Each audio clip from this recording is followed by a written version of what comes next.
Meski diancam Undang-Undang Perlindungan Anak lantaran tak mengizinkan sang mantan suami bertemu anaknya, pedangdut Ayu Ting Ting masih tak bergeming. Alih-alih melunak, pelantun sang balado itu balik menyerang haters di media sosial yang ikut-ikutan mengomentari masalah Ayu dan Angie. Seperti apa ungkapan rasa kesal Ayu kepada pihak-pihak yang dianggap hanya ingin mengganggu kehidupannya?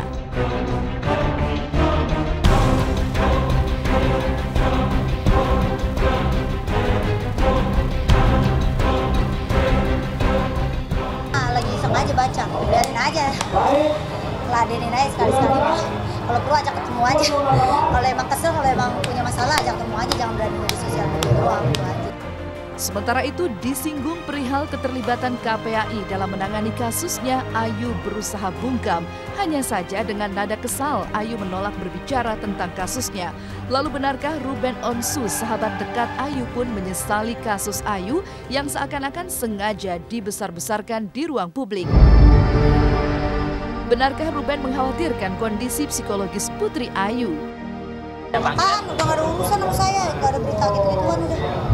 Saya memahami misalnya bahwa ada sakit hati masa lalu yang berkepanjangan begitu ya, yang dilakukan oleh mungkin dianggap dilakukan oleh pihak lain begitu ya, tetapi sesungguhnya itu bukan menjadikan alasan pembenaran bahwa menghalang-halangi akses bertemu itu dibolehkan begitu ya. Oke lah, itu masa lalu dan menatap masa depan lebih baik untuk kepentingan yang terbaik bagi anak gitu ya. Di antaranya adalah memberikan akses bertemu ayahnya kepada anak itu. Ini kan sulit bertemu dengan apaan sih?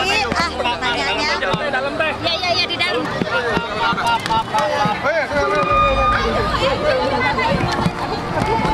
sampai saat ini kasusnya seperti apa yuk? Memang masalah sudah cukup lama gitu. Kalau saya sebagai teman, ya melihat yang terbaik buat mereka.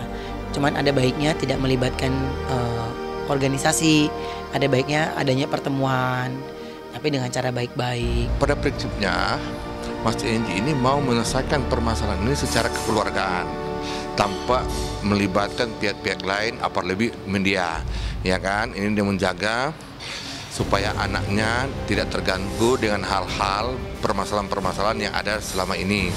Jadi Mas Angie pada prinsipnya akan melakukan pendekatan mediasi secara kekeluargaan tanpa diketahui oleh para pihak-pihak termasuk media.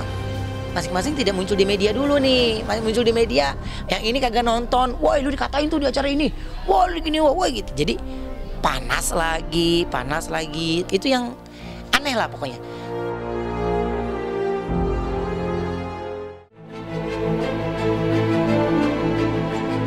Sementara itu tidak hanya Ayu, artis kontroversial yang selalu dililit kasus hukum, Nikita Mirzani juga kembali dihampiri kasus baru terkait anak.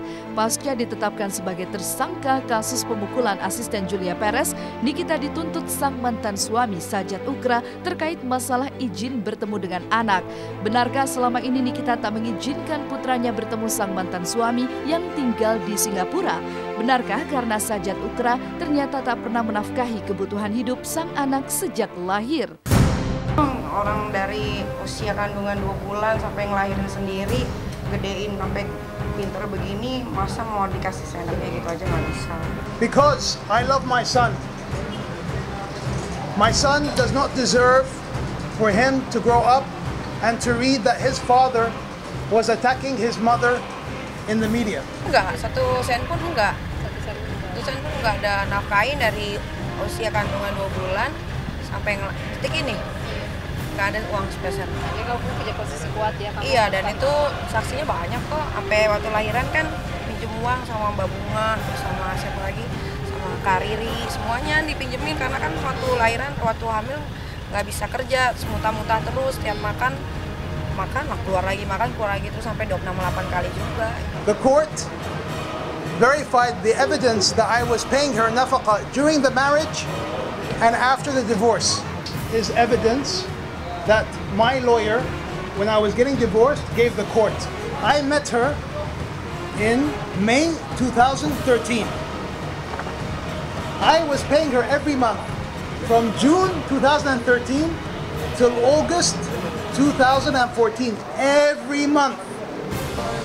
I paid her every month $4,000 to $5,000 every month.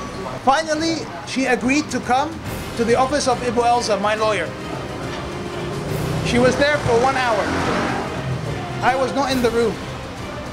She kept putting conditions and she didn't agree to anything.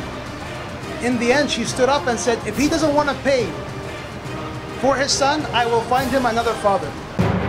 Namun melawan Nikita Mirzani, Sajat Ukra menggandeng salah satu penasehat Lembaga Perlindungan Anak Indonesia yaitu Kak Seto. Tapi benarkah usaha Sajat Ukra untuk bertemu sang anak akan menemui kendala karena Nikita Mirzani sudah melaporkan Sajat Ukra ke Polda Metro Jaya dengan pasal penelantaran anak? Pada pertemuan kemarin beberapa waktu yang lalu di Polda Metro sudah ada kesepakatan bahwa kalau bisa masalah ini bisa diselesaikan secara internal dari kedua belah pihak, karena kalau kemudian lebih banyak diekspos, maka apalagi dengan wawancara yang saling berbeda waktu dan tempatnya dari kedua belah pihak, takutnya kemudian muncul emosi dan saling menyerang, dan akhirnya tidak akan selesai-selesai. Dan yang sangat kami khawatirkan, anak juga semakin jauh untuk bisa bertemu dengan ayahnya. Masuk ke ruangan SPK, sebenarnya bikin laporan. Bikin.